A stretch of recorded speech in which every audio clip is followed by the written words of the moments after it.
I just wanted to talk about that, get it knocked out of the way because I felt so bad. I was like I was trying to get the stream back up and everything, and at that time it was too late. Like it was still trying to do this reconnection process and everything, but it was just like it just it just wouldn't work. Also, I'm trying to see if the quality looks a little better on this stream. Yeah, we're not gonna be playing Battlefield, but we're gonna be doing the Call of Duty campaign because we're into Sunday, and that means I will be doing the recording for the Call of Duty Ghost campaign. That's what we're gonna be doing, and then like I'm gonna get off, get some sleep, get up, and then edit that video and then upload it to the Sunday Side Quest channel. So we're gonna do that.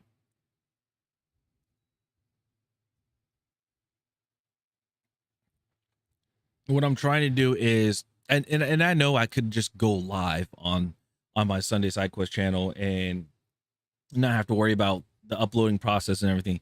But I don't want to have. I honestly don't want to have a live feed tab on there.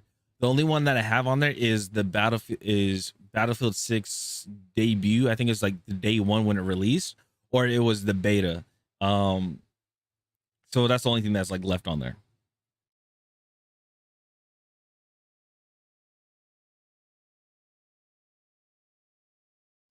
So yeah.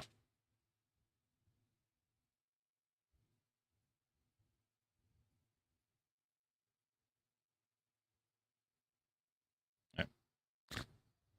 Sorry, I have my thing on manual focus because sometimes if I'm like when I'm wearing a hat, it will just like not turn off, but um it will like focus on something else like in the background. So I'm like, okay.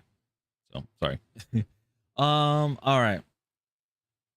So got some stuff to want to talk about. Let's see here. I have it on sticky note. Yeah. Yeah, I do write my stuff on sticky notes and stuff. Yeah, I have my stuff on sticky notes. People are like, huh? You could just type it or you could put it in your phone. No, me personally, if it comes to like digital stuff, like if note taking, oh, I won't look at it ever. Fire hat, appreciate it. This is Alienware's older collab of hats. So yeah. Oh, that reminds me.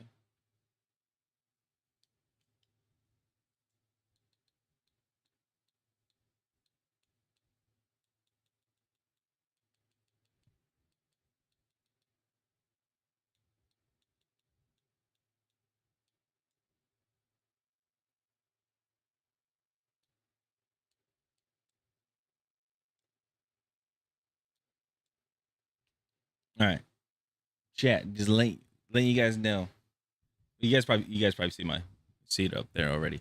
But your best bet when it comes to um if you guys have like another TV or a projector or something, or even like your phone or your tablet, always have like your stream up to see what the quality looks like, because what you see on OBS is not exactly what everybody else is going to see. So how I have mine working is that like obviously I'm on my computer, on my PC, stream PCs right here, gaming PCs behind, like in the back, but this is running that is running off of my Xbox Series X, and I'm just basically running the YouTube app. So just to see what the quality is like. If I get a lot of buffers, that means I know I'm gonna have to change some stuff. I would have to change some settings. So far, nothing like that has happened, but yeah, it's really nice. Um, sorry, I'm like sidetracking stuff. But it's a little tip if you guys ever think about it. If you guys ever think about like wondering what your stream looks like and stuff, with like if you change a certain bit rate or a setting or something like that, you know. All right. Sorry. Let me see here. Let me go to gaming. NVIDIA shows neural texture compression cutting VRAM by 85%. or boosting quality for same budget. Oh, WCCF Tech always has some good articles, and I need to cover a lot of their stuff. All right, it's this one, but okay. So here's the thing: do you want to do an article first or video reaction? I think we'll do video reaction first. Okay. All right, guys.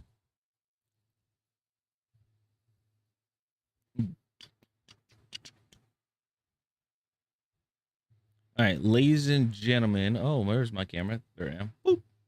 All right. All right, ladies and gentlemen.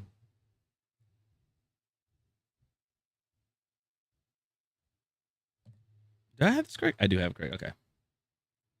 All right. So we got Young Yeah talking about a topic about Bethesda, an ex-developer from Bethesda, speaking about Todd Howard and overall what's going over on Bethesda.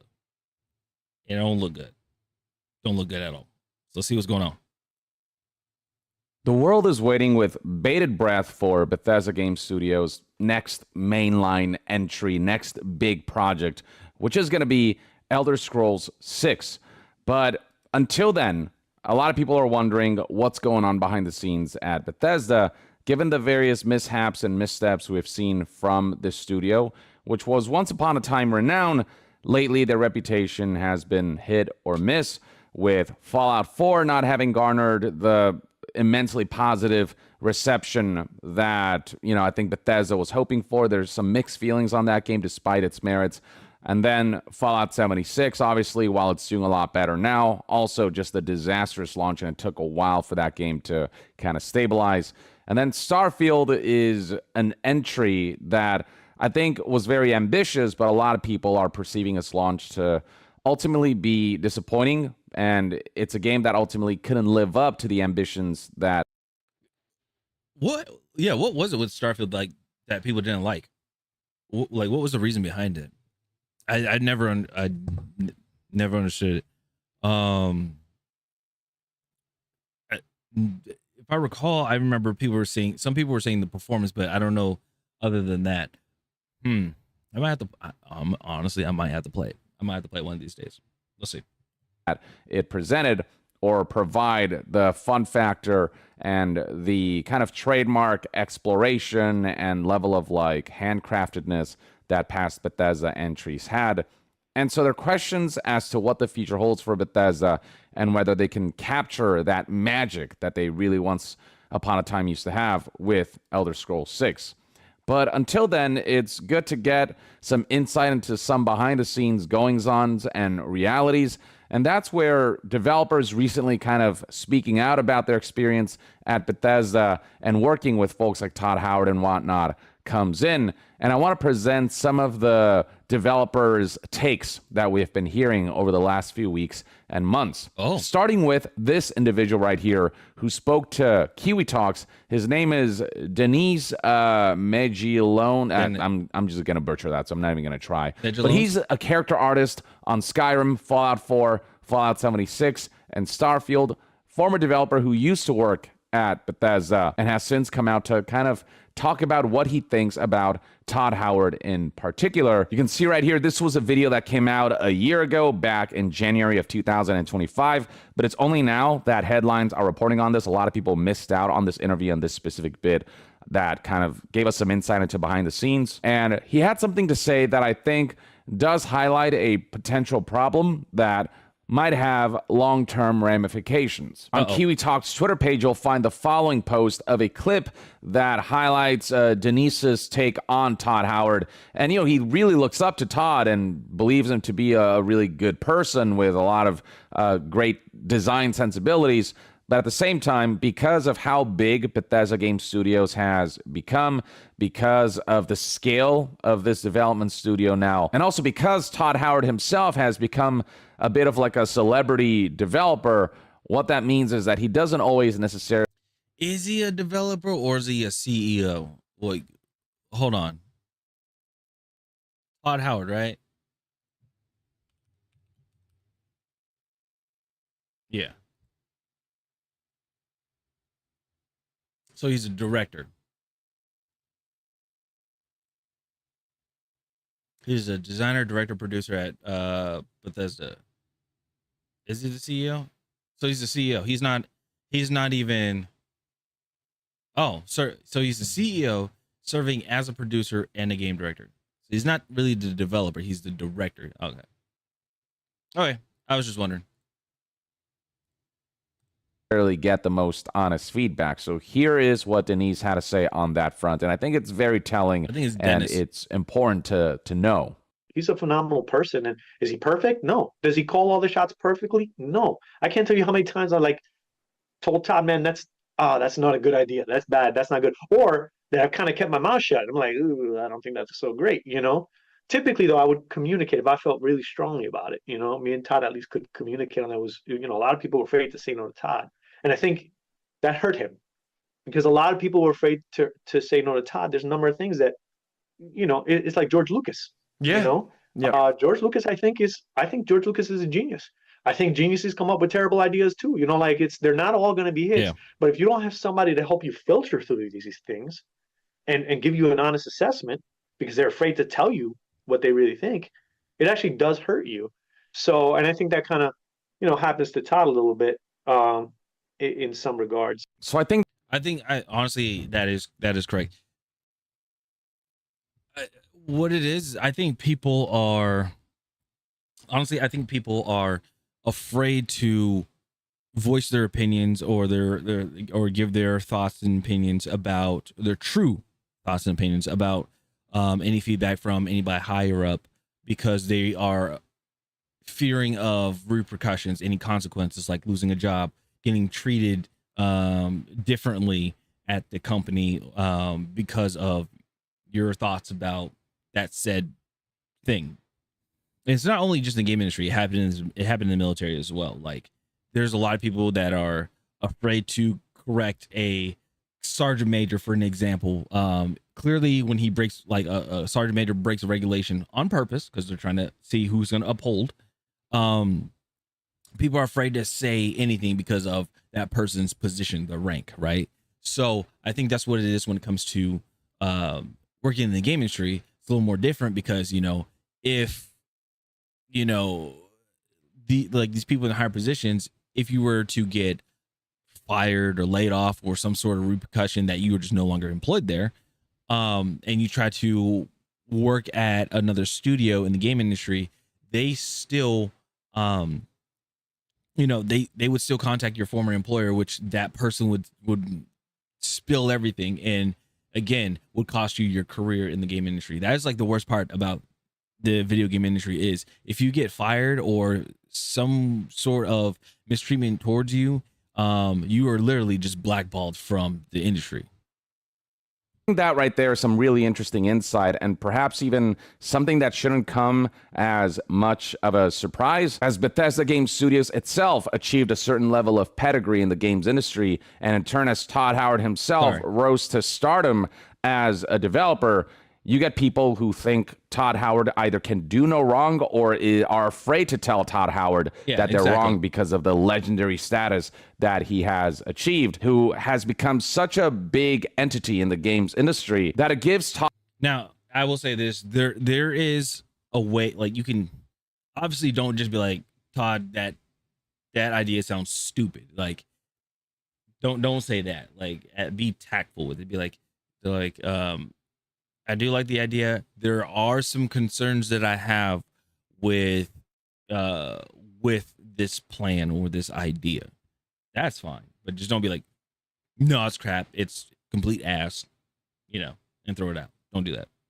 Todd Howard a lot of power and a lot of say and a lot of leeway, more freedom to have final say on everything, allows more of the trust to be placed on him. But with that comes the potential consequence of someone who achieves a status where they have to make all of the decisions, and very few people feel like they have the experience or status even to be able to say no to him or to tell him, hey, Todd, all due respect, that idea, I don't think it's a good one. And I think bringing up George Lucas is a fantastic example where, you know, he is a genius. He came up with the whole Star Wars universe, but in the earlier days when, you know, he was still proving himself, there was room to say no to him because at that point in time, he wasn't put up on a pedestal. The stardom and power that that brings allows one to more confidently make decisions. But with that also comes the confidence to also make the wrong decisions without having people who have the either courage or feel like they're in a place to be able to tell you, hey, maybe don't do that because you're seen as like the guy who created this or the person who led that. It's basically ego. That's all it is.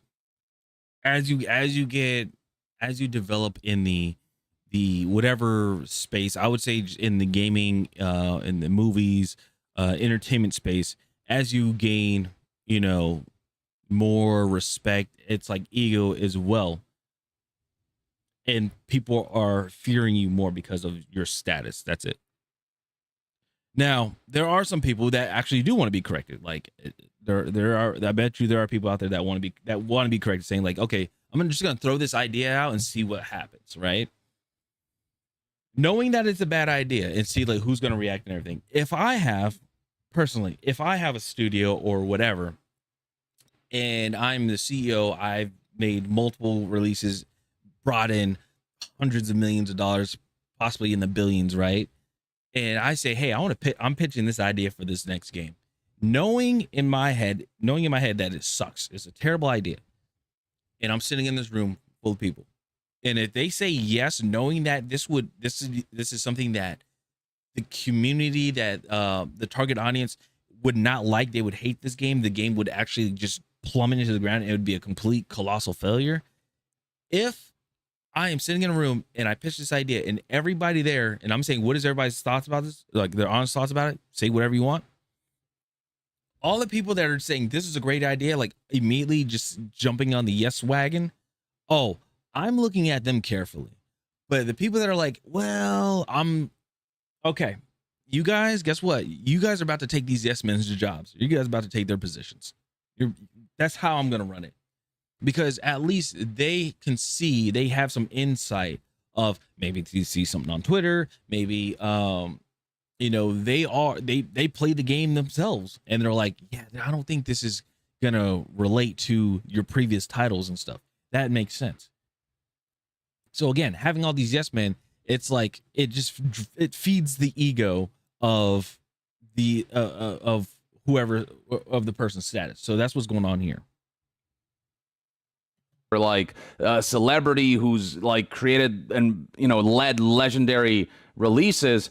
And so who am I to tell this person that I feel kind of iffy about that decision? Obviously, I don't have the personal experience to say whether Todd Howard is someone who does listen to feedback, even from the ground floor developers, or if he's someone who's very stubborn about his own vision. But no matter, it's a very rare thing. Listening to feedback is a very rare thing in the gaming industry, or AAA industry at least. Especially what's been going on in the past 10 years in the gaming industry. Well, I would say like 6-ish years, like basically during COVID and now.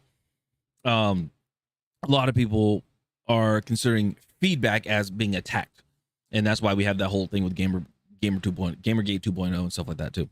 Which way he swings, the fact remains that the people around Todd, because of how high of a pedestal he's at now, they don't feel worthy of telling him no. Another former Bethesda developer who I want to talk about, who also recently spoke out about their time working at Bethesda, is Kurt Coleman. He is the longtime Elder Scrolls lore master who left Bethesda back in 2023 after more than 20 years working at Bethesda. Back in January of 2026, he spoke to news outlet P. Wait, hold on. Let me go back. He worked on Morrowind and Oblivion.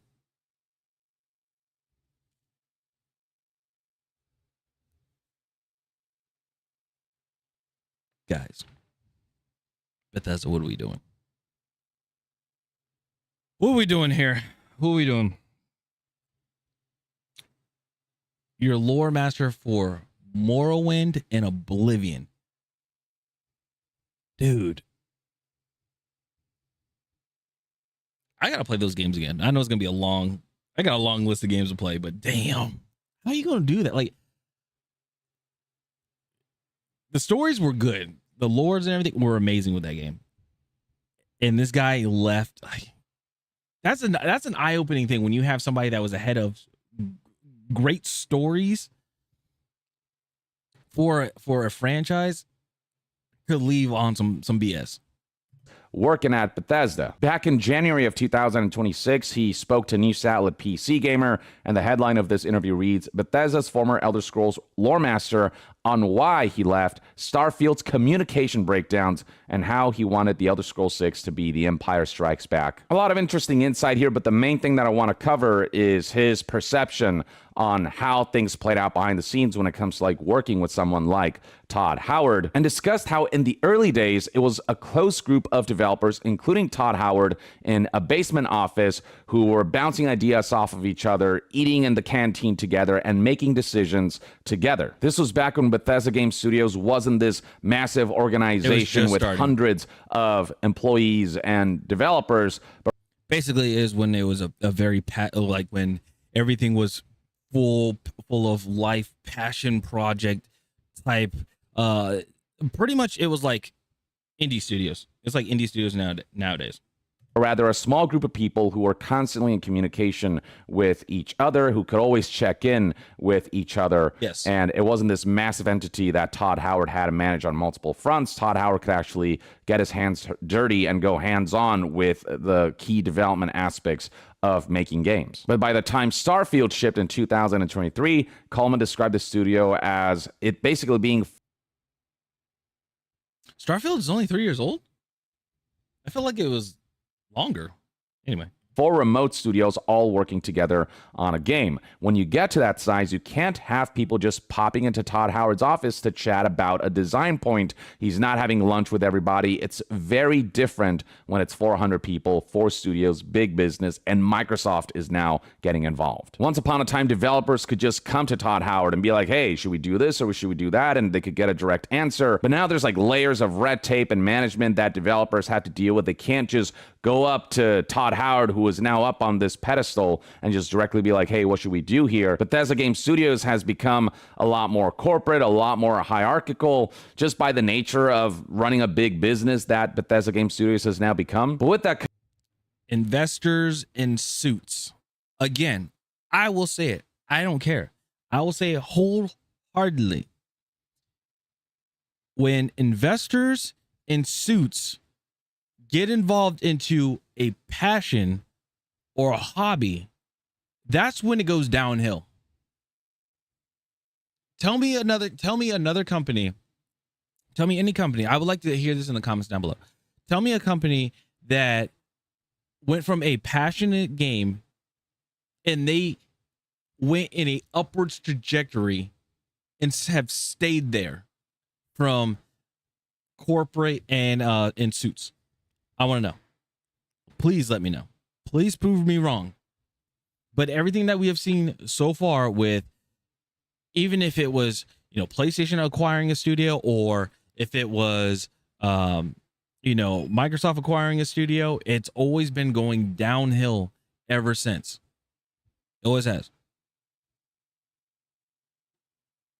Comes breakdown in communications with Kuhlman talking about Starfield's development and how teams didn't understand what they were supposed to be doing a lot of the times. Here's a direct quote from him where he said that there would be people talking to the leads in one studio and getting an answer, and people talking to the leads in the other studio and getting maybe a different answer. So you've got different managers with different ideas or different takes on questions. And so people are just like, we don't know what to do. We don't have like one visionary who's leading the charge. We have layers of management all with like different ideas and different things to say, and so it just became a lot more difficult to manage communication. And again, that's where everything gets very not convoluted. Yeah, I guess you would say convoluted. That's where everything just gets very convoluted, pretty much. Too many people trying to, too many hands in the basket, trying to throw in ideas. Then communications gets lost, gets destroyed, and then that's when games come out to being games come out looking horrible, looking buggy, because not everybody's communicating and not everybody's on the same wavelength or the same scope or design standpoint, pretty much. Whereas once upon a time, everyone was kind of in the same room, bouncing ideas off of each other, including Todd Howard. The way Coleman frames Todd Howard's present circumstances is that Todd's a very good project lead, and fundamentally, I think he's a designer at heart, and he's good at it, obviously, if you look back at the games. Over time, though, as he got busier and every part of this larger and larger organization wanted him to do stuff for their project, he would get pulled away. Basically, Todd Howard became more of a manager rather than a hands-on developer, and so his creative input began to diminish, and it became more about Todd Howard running the business of Bethesda Game Studios and making certain key decisions that defined its direction, but just having less time for those design decisions that once upon a time he was a lot more directly involved in with the ground floor developers. I think if I believe if that happens when you become that much of the position in the CEO, or have that much duties as CEO, where you're no longer pretty much in a developer standpoint, honestly, just let the developers themselves work on it. Like, let them be the ones that run that. Like, pretty much they should be like, hey, I just run the, I run the biz, or not run business, but I just give them the budget for this. And I talk to our analysts to see, like, is this what the community wants? Things like that. Like, that's it. They shouldn't have to make the final say, I guess you would say.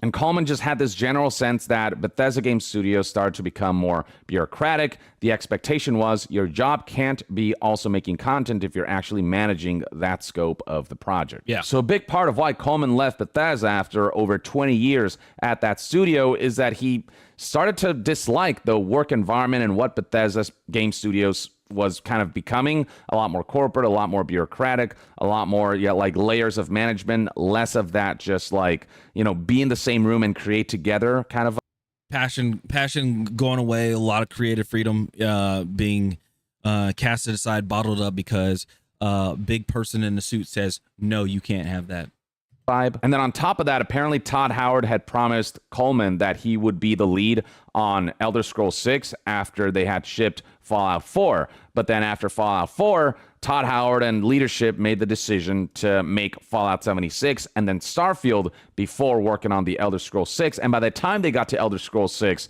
Todd Howard told Coleman that he wouldn't be the design lead on that project as originally promised. False promises. Yeah, that makes sense. That'd make me want to leave too. So he had literally been waiting for Elder Scrolls 6 to be the next project Bethesda would work on, only to be told after all those years that, no, you're not going to be the lead. Todd said, well, we want you to have an important role in the project, but what I wanted and what he wanted were different at that point, said Coleman, speaking to PC Gamer. Now, Coleman did acknowledge that a lot had changed at Bethesda Game Studios from the time Fallout 4 launched to the time that Starfield launched and then the time that they started working on Elder Scrolls 6. Bethesda Game Studios just got a lot bigger, and so what it means to be lead design for a game is different now than it was back in the Fallout 4 days because of just how much bigger Bethesda Game Studios had become as an organization that kind of fundamentally changed the way it runs compared to how it was run back in the Fallout 4 days. So Coleman does say that in retrospect, while he wanted it, he doesn't think he would have enjoyed the current version of what it means to be, the lead design for a game like Elder Scrolls 6. And so in retrospect, he says that, so they may have made the right decision of saying that I shouldn't be in this role. But back then, the combination of not liking the work environment of Bethesda Game Studios and how much it had changed from the good old days of like everyone gets to create in the same room, combined with that promise being broken, made Coleman go, my time at Bethesda Game Studios is done. I want to move on to other ventures. But the key thing to highlight here about Todd Howard is basically because of how big Bethesda Game Studios had become, Todd Howard there was less direct access to Todd Howard's leadership. And I think that goes in tandem with having too many yes men that actually hurts his decision-making and leadership capabilities, because part of being a good leader is not just making decisions, but also being able to listen to the people you're leading. But when the people... Yep. Because it's like, what was it? there's a difference between leadership and micromanaging, or yeah, difference between like leadership and micromanaging, and basically with having a whole bunch of yes men, or like sorry, let me go back. Let me go back. So leadership and micromanaging. Leadership is you saying something and then actually like hearing the feedback and like hearing everybody out. Micromanaging is you saying something and then you making sure that what you say goes and that they do it. Pretty much. That's pretty much what's going on here. But yeah, I'll just leave. I'll just leave it at that. I'll leave it at that. People are too afraid to tell you that they have qualms with some of your decisions. Then it's hard for someone like Todd to kind of try to look at things from their perspective, because he often doesn't know what people's perspectives are, because those people are just being yes men to someone who is now up on such a high pedestal. He feels like such a big honcho now that people are afraid to piss him off by even disagreeing with him. You know what I mean? And that's the curse of being in the position of Todd Howard now. And the more managerial position that Todd Howard is in now versus the more hands-on developer that he used to be, I think that in part contributes to why people are afraid to say no to him. I think that contributes to him being surrounded by yes men, because fewer people have access to him, because Todd Howard makes decisions from, the top floor of the tower, because Todd Howard is not on the ground floor with the developers. I feel like it just makes him less like relatable. It makes it harder for the ground floor developers to perceive Todd as like an equal creative partner, instead of seeing him as like kind of like their boss. You're not in the you're basically not in the trenches with us. You're not our commander in the trenches anymore. Now you're sitting at garrison while we're in the front lines taking the fire. That's pretty much what's going on. And their CEO or that kind of a thing, their executive leader. And so it makes people more hesitant to come up to someone with that pedigree and that power and tell them, hey, I think this is a bad idea. Combined with the fact that in general it's just harder to say no to him, because he's pulled away, and because there are layers of management now, because you just don't have direct access to the head honcho himself. So even people who feel safe enough or who want to come up to Todd Howard and tell him, hey, I think this is a bad idea, may not even have the capability to do so, because Todd Howard might be too busy managing other stuff, and his office is not just directly accessible, and because his feedback is not directly accessible. Instead, you have to go through the layers of management. So the culmination of all of this, I think, is an environment where ultimately people like Todd Howard, people in that position of power and leadership position, are trapped in this bubble of their own making, this bubble that is at the top of a pyramid. And that now, I will say this, like, if I were Todd Howard, and Coleman, and the other guy, I'm just gonna say Dennis, them being like at Bethesda for as long as they were, like for over 20 years, I would have, if I was Todd Howard, I would have those positions, or I would have like the decision makings that I can no longer do, delegate it down to those guys.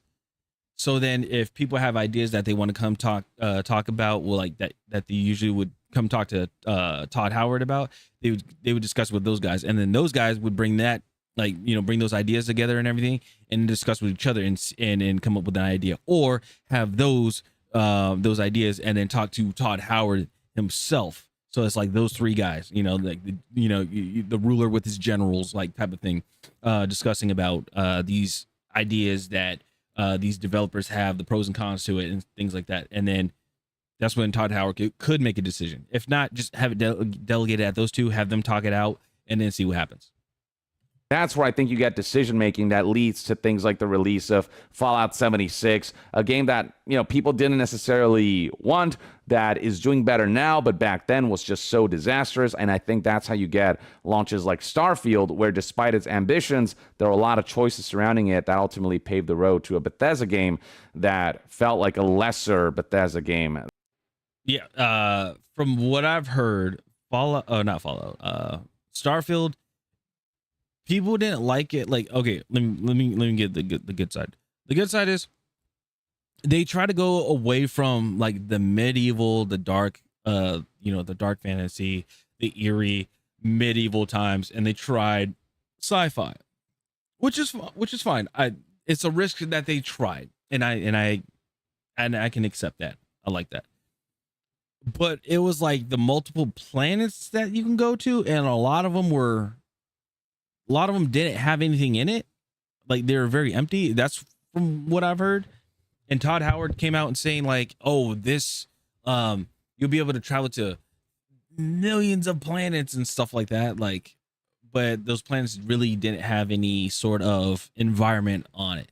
That makes sense. Than, their past successes, as well as decisions like focusing on, mobile games and live services and all these things that feel very like corporate driven. It feels like Todd Howard now has to appease certain corporate mandates and standards and kind of lead the team to kind of balance both the people who want to make the classic Bethesda stuff, but also the people who want Bethesda to be moneymakers. I don't get the sense that these developers are resentful at Todd Howard, but I do get the sense that they are highlighting some unfortunate realities of Bethesda Game Studios' transformation as a much bigger, much more ambitious development studio and much more kind of bureaucratic and corporate studio with, money-making potential. And I think that... Chat, I got a question for like chat, and then also comment down below. I just thought about this. When corporate took over gaming is when live service came out, right? Because like in the Xbox 360 era, we had like, it was the beginning of live service because we're getting updates for the games and stuff, but the games were still good. We just got more content, or there was like a bug fix or whatever.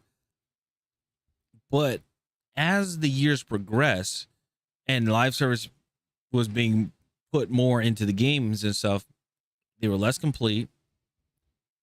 They had a lot of bug issues or graphic issues, performance issues. And I noticed it was like more companies or more investors were being added to these studios, right? I could be crazy, but that's what it seems like. It seems like the more corporate and suits got into gaming, the worse live service got. And also, that's when live service began. I could be crazy. I could be losing my mind. It does bring up a lot of concerns for the future of a studio like Bethesda Game Studios, who I want to see them return to what they used to produce back in the golden days. And hopefully Elder Scrolls 6 will be a step in that direction. Elder Scrolls is kind of Bethesda's bread and butter. So if there is an opportunity to prove themselves, it's Elder Scrolls 6. And the bigger scale does ultimately mean that they can realize greater ambitions as long as it's properly managed. But behind the scenes goings on seem to indicate that communication breakdowns can happen, that not everything is rosy when it comes to the leadership structure at Bethesda Game Studios. But with all said and done, there's a lot of talent there. And the hope is that ultimately the end result will be an incredibly awesome open world RPG experience that makes us feel... It's I'm going to say this, it's not going to happen. I hate to be a Debbie Downer. It's not going to happen. And the reason why it's not going to happen is because all the people that worked on Oblivion, that worked on Skyrim, that worked on Morrowind,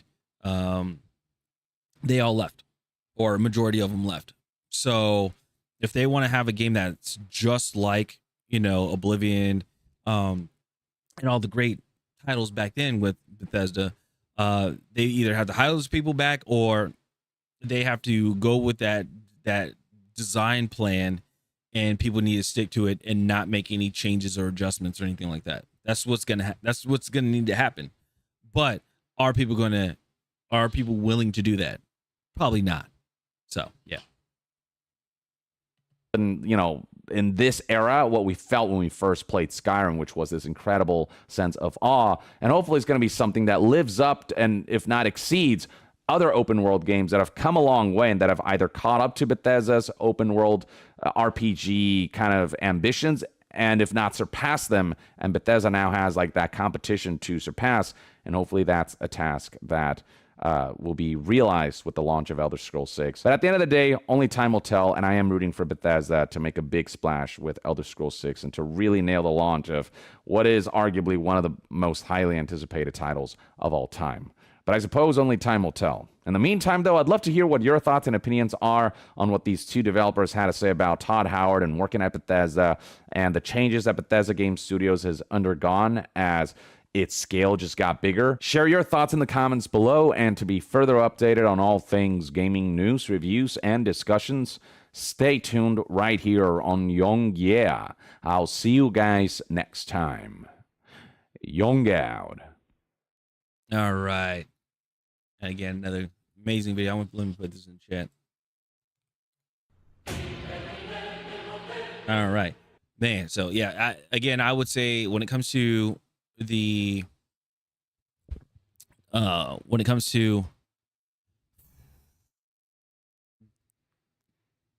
Bethesda, or not just in Bethesda itself, but like just in the game industry, if you have a ton of yes men, it's not going to be good.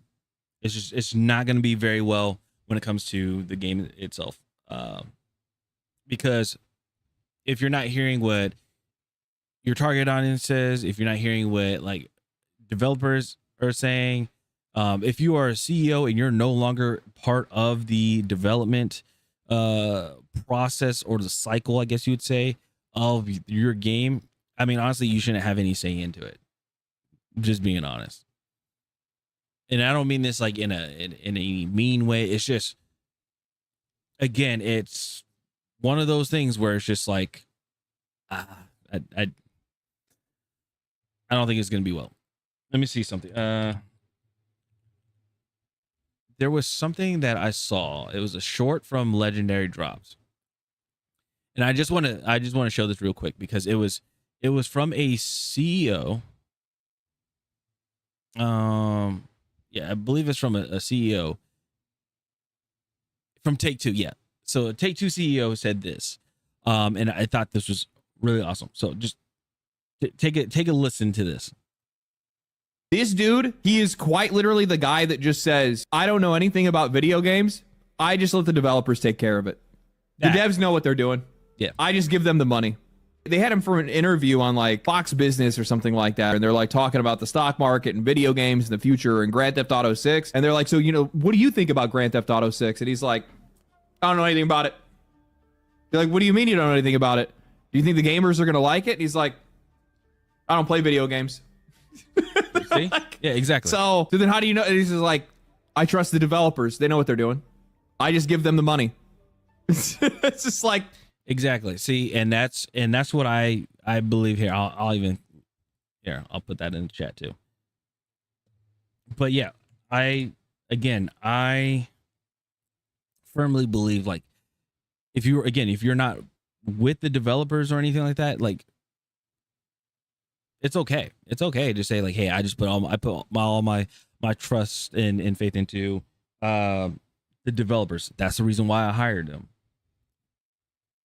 It's that simple. What's his name? Strauss Zelnick. Okay, that's his name. Okay. Also, I wanted to know, let's see. What went wrong with Starfield? Because honestly, I didn't even know. Like, what was the reason for it? Okay, let's see here.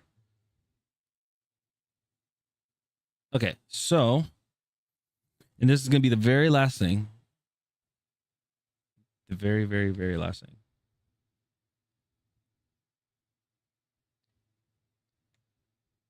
All right, so let's see. Key issues that went wrong with Starfield include empty exploration and repetition. Okay. Instead of a vast, seamless universe, players found thousands of empty planets with repeating points of interest, dungeons/mines, leading to a copy-paste feel, as described by users on the Starfield Steam community. Okay. Loading screen overload. The game is heavily segmented by loading screens. Entering ships, taking off, landing, and entering buildings all require fast travel or loading, destroying the sense of cohesive open world, according to discussions on Reddit. Okay. I mean, Reddit's kind of hard to, Anyway, dated gameplay and UI. Many systems, including inventory management, skill trees, and vendor mechanics, felt outdated or clunky. As noted by users in Steam community discussions, the UI was heavily criticized, requiring mods to fix. And then lack of organic discovery. Unlike previous Bethesda titles, the world design rarely rewards curiosity. Planets are mostly empty filler, and the main story feels repetitive, focusing on collecting artifacts, say critics and players on Reddit. Again, Reddit thing. Stiff interaction and storytelling, NPCs, companion options, and dialogue often feel artificial and less immersive than Skyrim or Fallout. Oh, okay. So does it seem like there's a checklist that was going on? Maybe I'll have to go. Okay, so this seems like something I'm gonna have to like look into or play to really experience it myself. So okay, I'll have to check that out. All right. But yeah, that's it. That's all I got for this video. I appreciate it, everybody. Thank you guys so much for being here and reacting to the video and everything like that. If you guys, be sure to check out Young Yet and also check out Legendary Drops on those. And let me know in the comments what you guys think about the whole thing. If you were a CEO and you're no longer having any, if you no longer have any thoughts, or not any thoughts, but like you have no time to be with the developers and stuff, would you just put it all into the developers' hands, or do you still want to have any say into it? And if you had a bad idea, do you want to have a room full of yes men, or would you like to have some people that kind of oppose your plan to bring a better idea out? Just would like to know that. Anyway, stop channel. I'll see you guys later. Have a good one. Peace. All right. Give me one more. Give me 1 second. I'll be right back. I'll be back.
Okay, sorry about that.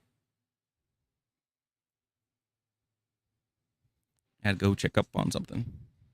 All right.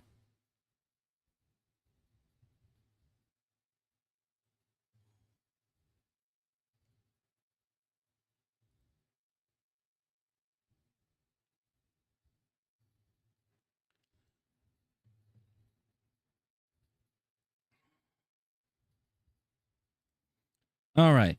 So something interesting here. I haven't played this game in a while, and I think I need to go back and just see what's going on, because I haven't played this game in months, especially after Battlefield came out, and I've been on the grind for mastery camos and stuff. By the way, if you guys want to check that out, totally can. I stream almost every day, and mainly playing Battlefield, trying to get the mastery camo. So if you go and check that out, and also I have some videos on unlocking mastery camos on most of the weapons that I have so far. I'm doing sniper rifles. Anyway, without further ado, the First Descendant stuff going on with Nexon and the First Descendant. Here it says, strong launch, no staying power. Nexon believes the First Descendant ultimately did not work. So Oh, excuse me. Sorry. And this is by WCCF Tech, which is another a great source to get your gaming news and everything from. I'll make sure to have this link down below in the description. Now, let's see what is going on with Nexon and the First Descendant, because this seems kind of interesting. All right, so here they said that Nexon has published its capital markets capital markets briefing it presented to investors just days ago on March 31st, 2026, containing a litany of thoughts and insights into the publisher, where it has seen success over the last year and where it has stumbled. Those stumbles, according to the president and chief executive officer, I think is Jung-Hoon Lee is the name, include company's third-person UE5 powered looter shooter, The First Descendant, which Lee is very candid about in his thoughts on how the game is performing nearly 2 years after its launch. I forgot it's been 2 years. And if I recall, First Descendant is a free-to-play game. Now, that could have changed. I'm not entirely sure. I think it is a free-to-play game still. I'll have to find that out. But I just remember there has been a good amount of issues with the game, especially when it came to unlocking Descendants or parts for like a legendary or an exotic weapon, where you would have to do multiple repetitions just to get one part for a weapon or for a Descendant to craft. So it's really crazy. Let me put it this way. Let me break it down more. So when it comes to the Descendants, you would need to, in order to buy it was like a bio-generated to create a person. It's like you need an exotic item. But the thing is, you need to break it down. You need to have certain items, like certain smaller items, resource items, to craft that, right? So then when you craft that, and you have to do it like, I think like 4 times to do that, once you are able to craft it, then you're able to craft the Descendant themselves to be able to play as that character. That's what it is. Now, the thing is, their RNG drop rate was very low. I think it was like a 0.1%, that people just gave up on playing the game because they're like, what's the point? You know, it was like, what's the point of having that happen? Some people stuck with it. I tried it. I did it a few times, but then realizing that after every single Descendant that you are doing that, it kind of got irritating. So anyway, that's what was going on with the First Descendant, from my personal standpoint. All right, so then they said that after speaking after Patrick Soderlund, I believe. I'm sorry if I messed that up. The newly appointed executive chairman at Nexon, a new role that was created specifically for him. Lee begins by acknowledging Soderlund's candid assessment of where Nexon stands right now, and continues in that same spirit with a straightforward assessment of our performance since our last CMB in 2024, with recognition of what worked and what didn't. Okay.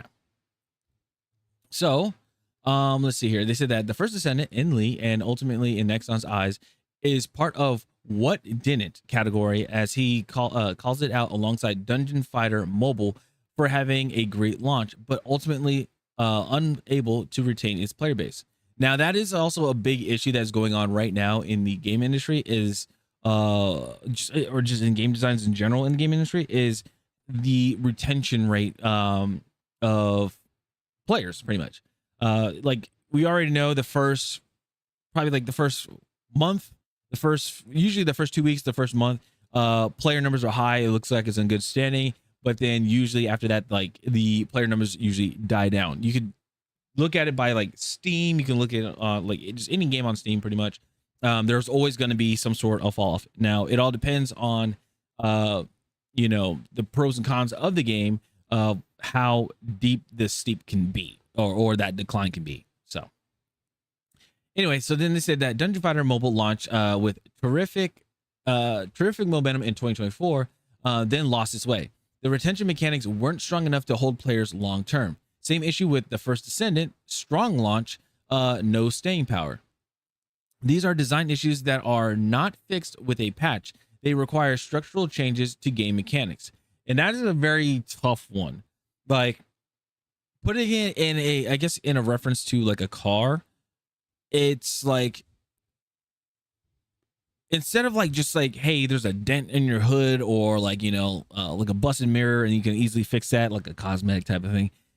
Being the game mechanics is like, you know, changing out, you know, like components in your engine, like a pit, like you have like a cracked piston and you don't know like exactly where, but you have to go into the into like underneath the hood and tear apart your engine to see you know, like which piston it is, and then you got to do the testing of the piston in the power of your engine.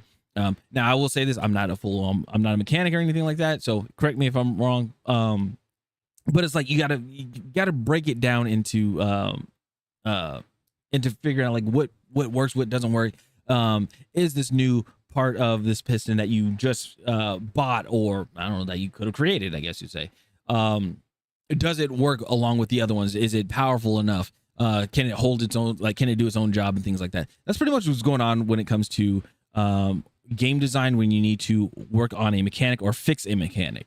Because it's not just like, oh, okay, let me just code this. Now you have to test to see if it works and if it brings any other issues to other parts of the game. That's the thing. All right. So then they said that the last bit, that last bit is arguably the most damning of what Lee says. It also lines up with what Nexon said just a few months ago, back in December 2025, when the game's Season 4 update was delayed into summer 2026 as part of the company's attempt to reinvent the game's core experience. That's also that's a concern right there. The core experience. So the core game experience, or your design pillar, you guys probably hear me say it a lot. I will actually pull it up. What is a design pillar? What is a game design pillar? So game design pillars are three to five core high-level principles, emotions, or mechanics that define a game's essential experience and guide development. They act as a pillar for decision making, ensuring all features support the primary vision, maintain coherence, and help the team prioritize essential cohesive gameplay over unnecessary additions. So, and then these are the key aspects. They have the creative design direction, establish the core goals, emotional tone and experience, decision filter. Help determine which ideas to keep or discard based on whether they support the pillars. And then they have the focus, cohesion, making sure that everything is aligned during development. Consistency, make sure it's staying on track pretty much, and things don't change. So if you are changing a lot of if you are changing a lot of designs, core designs, then you could potentially lose the identity of what the game is. Now, good or bad, it all depends. Now, let's see here.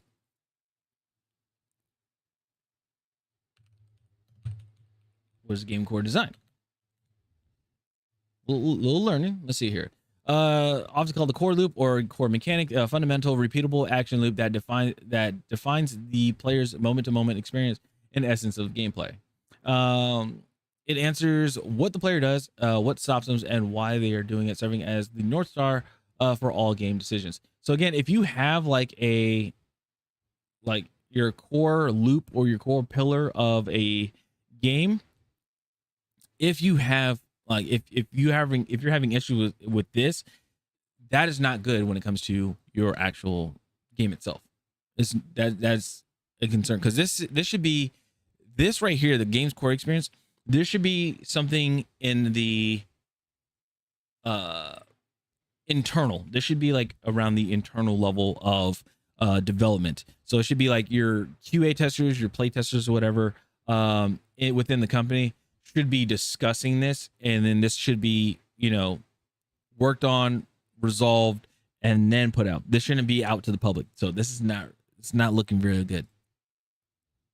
All right, so then they said when the first Descendant launched, it reached 100, or sorry, not 100, sorry, 10 million players within the week of its arrival, including reaching a peak of 264,860 concurrent players on Steam.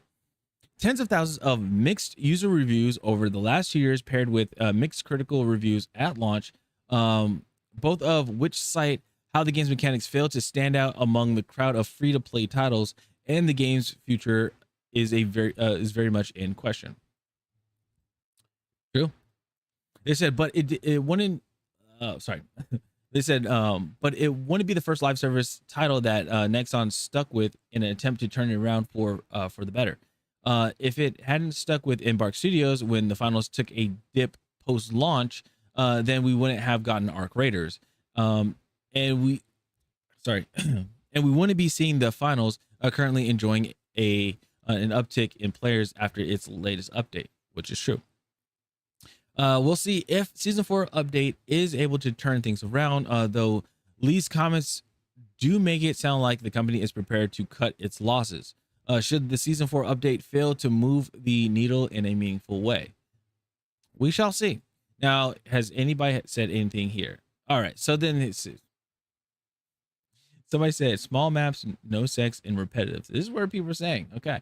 It said, my take on it is that they are banking on the hot female characters and competing with a well-established game like Warframe. Sure, there's a small amount of players who are going to enjoy the fan service stuff, but ultimately the core gameplay needs to be solid and offer something new that grabs and keeps players.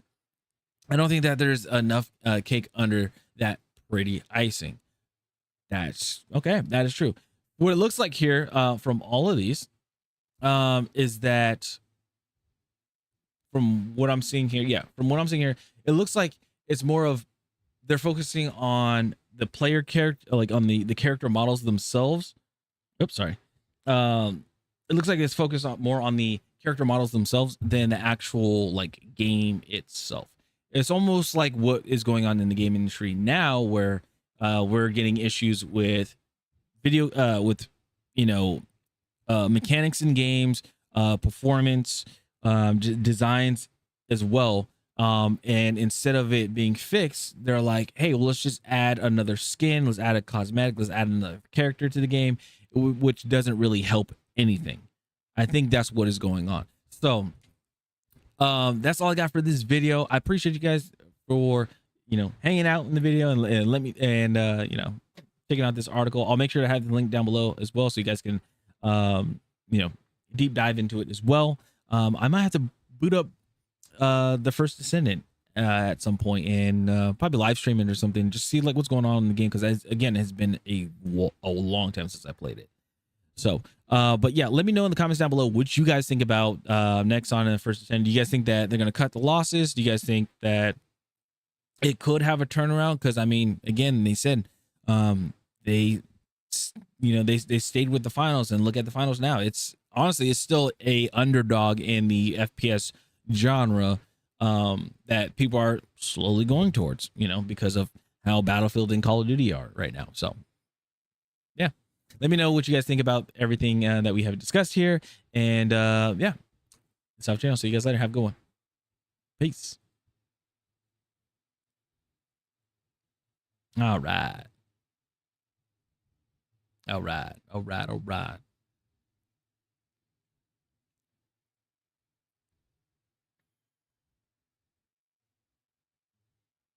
Are we good? We are good. Okay, so let me go ahead and change everything here.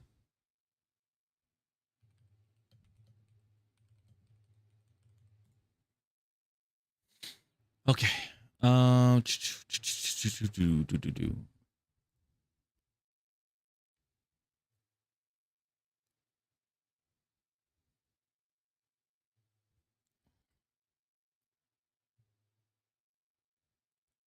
Recording. Let me just title these real quick.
Where is it?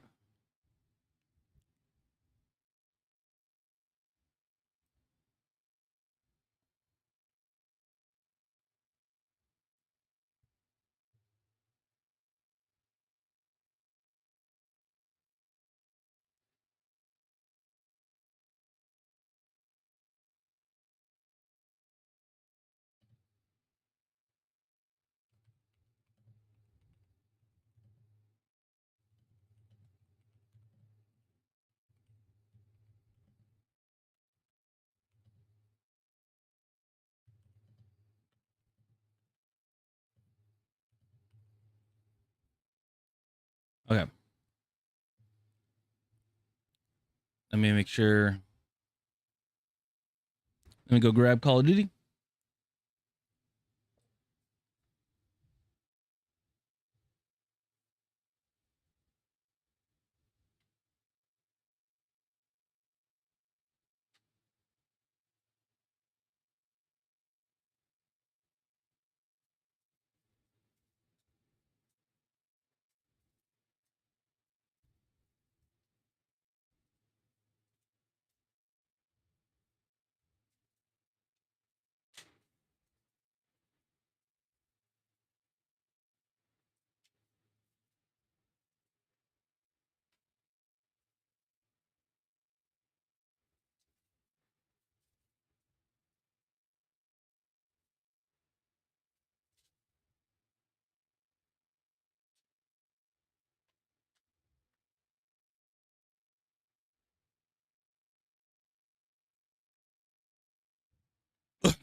All right. Let me double. I gotta double check something. All right.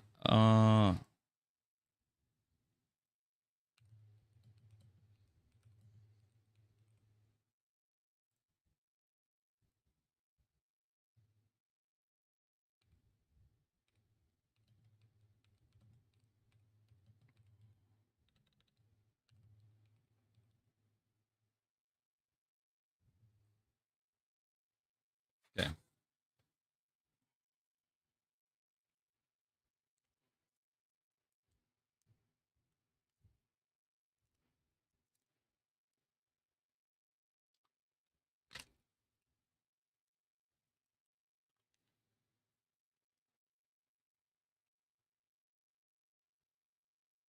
Interesting.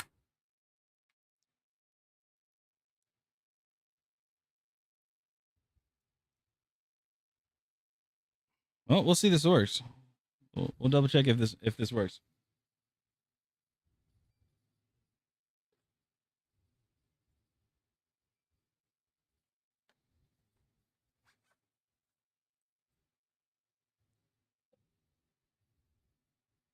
All right.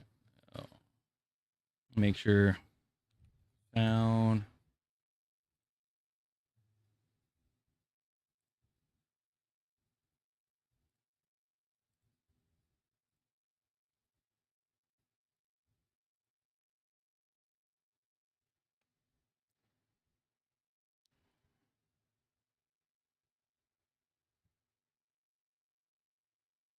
All right.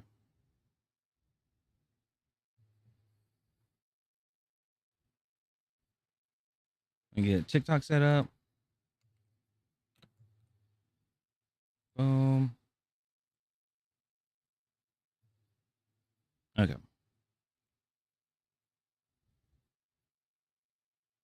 All right.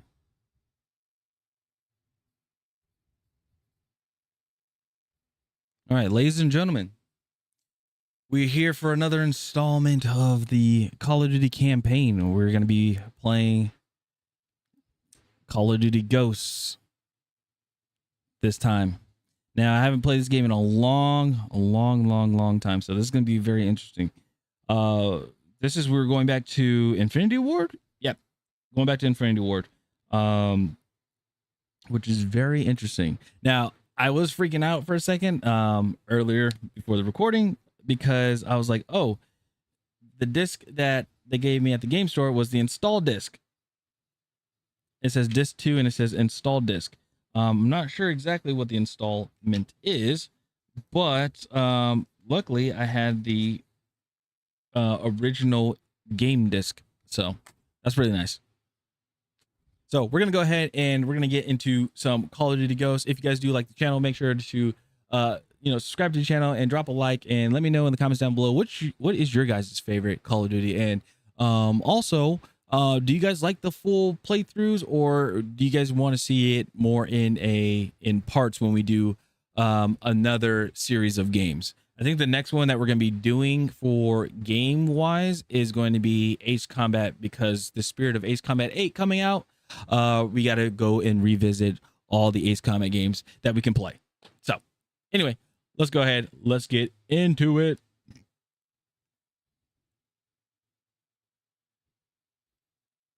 And we are playing on the Xbox 360 again.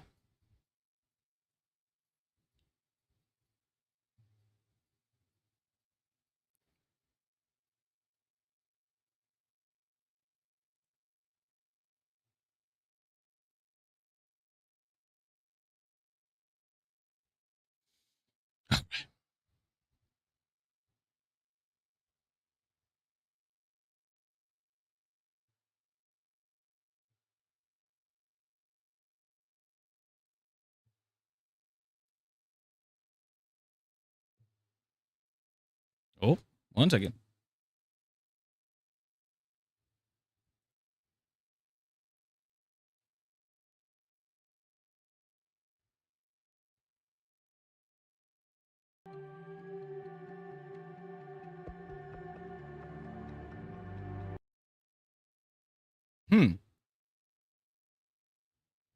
Uh-oh. Chat. Give me 1 second. All right. I think it's doing it again. Oh, I think it's doing it again. Let me see here.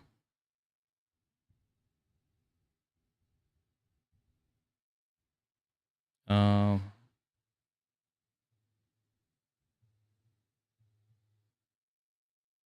me go to settings.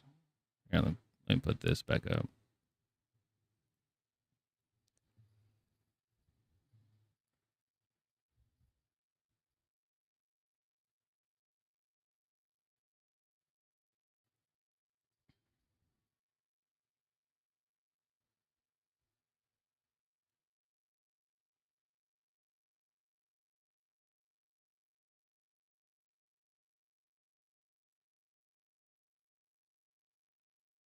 Okay.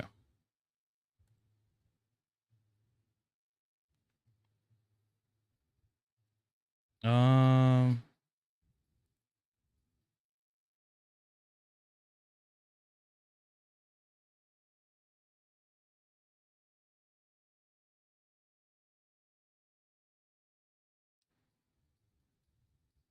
okay. So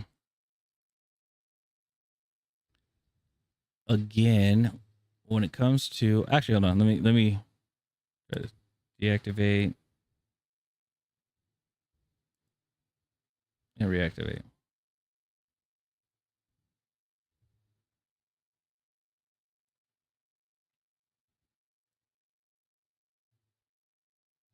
Okay. It did it again.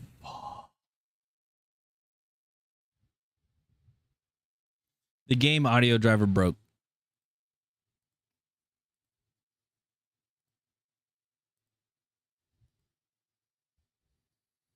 Yeah.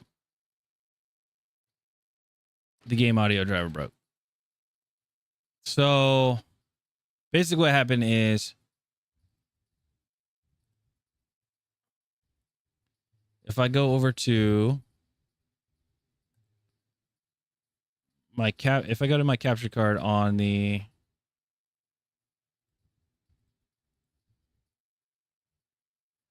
on my Elgato capture card, if I go there, apparently there's no audio. Now let me try this. Let me try to pull up Elgato 4K capture. I want to see something.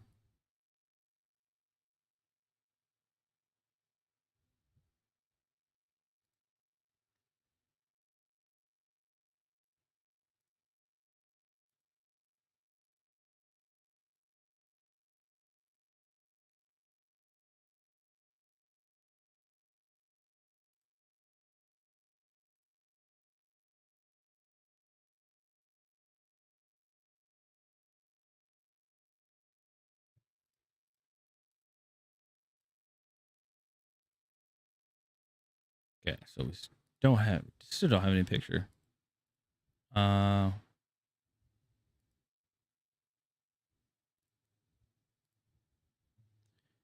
Oh, goodness gracious. All right. So, Chad, this is what's going to happen. I'm going to have to cut stream. And I'm going to fire stream up again. Because I got to fix this audio driver again. Or, hold on. Give me 1 second. I might be able to fix it. Let's see here. Hold. We might get some wonkiness. All right, scanning.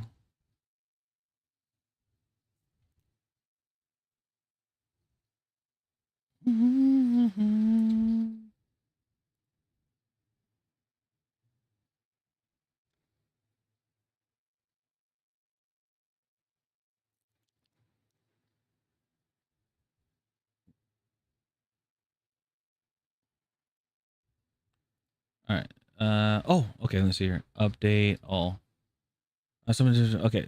So might get some weird audio issues. Let's see. Here we go.